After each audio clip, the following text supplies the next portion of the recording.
que hay lo que pareciera ser una rigidez cadavérica en miembros superiores. Es el único elemento que encuentro porque efectivamente no se le tomó la temperatura rectal, que es un parámetro importante. En ese momento no se mencionó que hubiera livideces. Después, cuando se hace la autopsia, se menciona que hay livideces dorsales, pero obviamente es por el tiempo que estuvo en la cámara refrigeradora el cuerpo. De manera tal que con ese elemento, yo coincido con esta apreciación que hizo el médico de policía en su informe de autopsia cuando habla de las 16 a las 17. Es una estimación con la que efectivamente yo coincido, salvo que ahora, bueno, me entero que es un error de transcripción, me entero que en realidad la rigidez es un espasmo, entonces realmente ya es como que no puedo contestarle, ya a mí se me han creado interrogantes que no es por carencia de conocimientos o falta de experiencia, sino que es porque, es decir, me han cambiado los parámetros.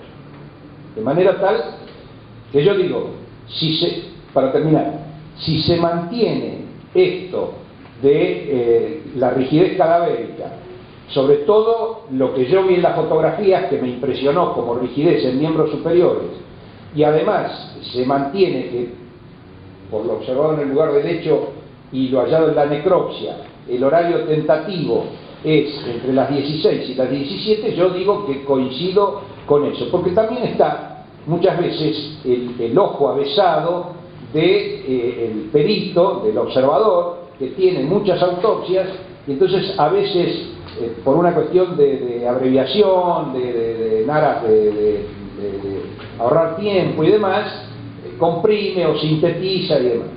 De todas maneras, insisto en lo que dije anteriormente para terminar, la determinación de la hora de muerte es muy compleja, el perito debe extremar las medidas para tratar de tomar todos los parámetros posibles. Lamentablemente nosotros todavía no tenemos, por lo menos aquí en La Plata, gran experiencia, ni tenemos todavía los elementos necesarios, pero una de las determinaciones que sería de rigor es la del humor vítreo, sobre todo el dosaje de potasio en humor vítreo, que permite establecer con muy razonable aproximación la curva de ascenso del potasio en el humor vítreo, que permite, digamos, inferir cuál es el tiempo que ha transcurrido la data de muerte, es decir, el tiempo que ese cuerpo lleva sin vida. Doctor, discúlpeme, pero para redondear o concluir, disculpe mi ignorancia, de acuerdo a sus conocimientos, a la importancia de la causa que usted ha analizado, ¿podría dar una razonable aproximación de la hora de la muerte entonces? Y le acabo de señalar al señor abogado defensor Bianchi, y se lo repito a usted, que yo me he guiado por los elementos de la causa, fundamentalmente las fotografías, y desde luego con el informe, el protocolo de autopsia. Digamos, sobre esa base yo estimo, a ver, alrededor de las 16. Si me dice, ¿pudo ser a las 15? Digo, pudo ser 17, le digo, pudo ser, pero no me pida que me plante en un horario, porque mi humilde experiencia... No le pido un horario exacto, le pido una franja horaria que científicamente sea la más probable o la más aproximada, que tenga un fundamento científico. Es que el único elemento, el único parámetro que yo encuentro para avalar esa hora de muerte escrito, ahora han aparecido nuevos elementos que a mí me dejan un poco digamos, perplejo, pero bueno, es la rigidez que yo observé en miembros superiores en las fotografías. Ese es el elemento. Y calculando que la rigidez en miembros superiores está alrededor de las 4, 6 horas, 7 horas después de muerte, bueno, hay que hacer la cuenta a partir de las 22, que fue cuando se sacaron las fotografías el día 5 de marzo, hay que hacer la cuenta para atrás. ¿Nos podría decir entonces la franja horaria, por favor?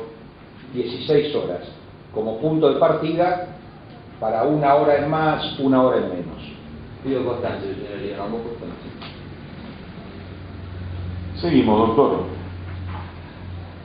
La cuestión esta de la fijación de muerte, de hora de muerte, perdón, es tan anárquica en la literatura científica internacional, o se ha evolucionado, o históricamente tiene antecedentes como para decir que cuanto ha expresado usted está avalado por autores internacionales y por autores locales. No sé si he sido claro. Sí, perfectamente. Seguramente el señor abogado defensor conoce lo que es la curva de Gauss.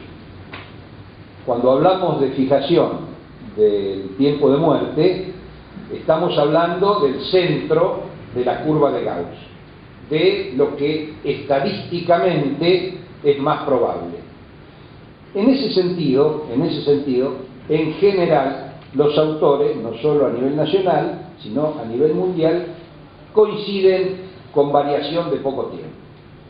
Pero todos coinciden también en que, como dije al principio, es uno de los grandes problemas de la medicina legal la fijación de la hora de muerte, ni hablar de la fijación exacta de la hora de muerte, que además intervienen muchas variables y que por lo tanto es importante colectar la mayor cantidad de datos de esas variables en el momento más precoz posible. Y a partir de ahí, con todos esos elementos, más algunos estudios químicos que ahora están comenzando, y algunos estudios físicos que ahora están comenzando a instalarse en el medio como elementos también complementarios y de mucho valor para el diagnóstico de hora de muerte, entonces se podrá llegar a un horario razonable, aproximado de hora de muerte. Sobre todo, insisto también en esto, en cadáveres en los cuales no se adviertan fenómenos de la putrefacción. La putrefacción, cuando comienza a instalarse, desvirtúa una serie de elementos y por lo tanto es mucho más difícil, entran a jugar otros elementos para la determinación del tiempo de muerte.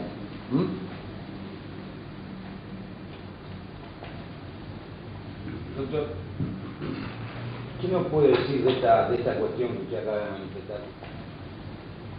Doctor, ¿qué nos puede decir de esta cuestión que usted acaba de manifestar que lo dejó perplejo, hacía referencia a la situación del espasmo? Y yo puedo manifestar que he visto muy pocos en mi vida espasmos cadavéricos. Es una muerte brusca que generalmente afecta el sistema nervioso central. En los viejos y en los nuevos libros de medicina legal muestran un combatiente de la guerra de trincheras, de la Primera Guerra Mundial, donde un balazo le atraviesa la cabeza y entonces queda con el cigarrillo en la mano. Esas cosas realmente muy singulares. Pero en realidad yo no he visto muchos espasmos musculares, debo decirlo claramente. Me da la impresión que en este caso quizá no haya habido una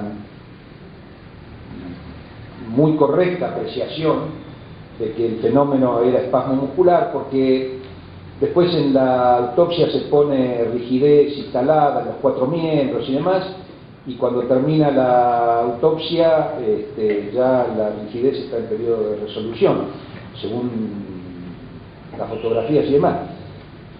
Digo, no sé, puede ser, yo no lo he visto, insisto, pero Es muy difícil. sí, no dije imposible. Bien, pido constancia de toda la respuesta, señoría. Dejamos constancia. Doctor, siguiendo con el tema, si nosotros tomamos secuencialmente cuanto es de apariencia en los ojos de los hombres de la medicina, de los peritos,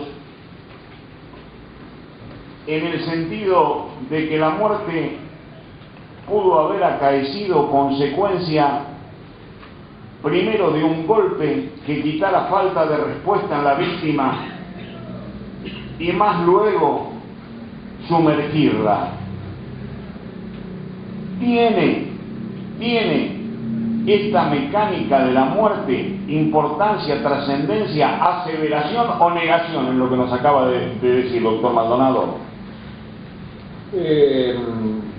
Permiso, señor presidente, quiero hacer una pregunta aclaratoria, señor abogado Garzón. ¿Tiene importancia en relación a qué? Quisiera que me aclarara. Si tiene importancia, doctor, en cuanto a la posibilidad de que estemos en el espasmo. Ah, ahora entendí. O sea, le vuelvo a concretar la pregunta. No, ya entendí. Entendí lo que me pregunto. Faltaba la palabra espasmo. Perfecto, discúlpenme. En realidad, el espasmo, en mi muy modesta experiencia al respecto, aparece en las muertes bruscas. Y esta, por lo que se puede inferir, no fue una muerte brusca. Es decir, hubo una secuencia de golpes, no me atrevo a determinar si primero fueron los del cráneo y después los de la cara, o si fueron primero los de la cara y después los del cráneo, o si fueron los del cráneo los golpes y la cara la aplastaron contra el fondo de la pileta, en fin. Lo que sí es evidente que hubo, y lo refleja el informe de la patóloga, aspiraciones bajo el agua porque penetró líquido en las vías aéreas y en los pulmones. Por eso incluso la patóloga señala que es una asfixia mecánica, le falta poner, que eso lo agrego yo bajo mi responsabilidad, por sumersión. Estaban llenas de agua las vías aéreas y cuando se comprimían los pulmones, eso lo puso el señor autopsiante, resumaba líquido claro o acuoso. Indudablemente eso me hace pensar que hubo varias aspiraciones, de manera tal que no fue una muerte instantánea. Es decir, tampoco puedo precisar si el periodo entre la vida y la muerte duró 2 minutos, 3 minutos o 4 minutos. No lo puedo precisar, se necesitarían otros elementos. Pero lo cierto es que transcurrieron más de 2 minutos donde la víctima, seguramente aún estando inconsciente, quizá ha hecho algún movimiento y demás. De manera tal que no es congruente ese tipo de muerte con la aparición del espasmo. Pido constancia, señoría, de toda la respuesta. Dejamos constancia. Siempre quede claro que es mi criterio. Seguro. Por supuesto, me puedo equivocar. Doctor, en su experiencia, ¿es normal que luego de hacer un informe de autopsia, o sea, 3 años después de haber completado un informe de autopsia en el que no se hizo mención alguna, se incorporen estas cuestiones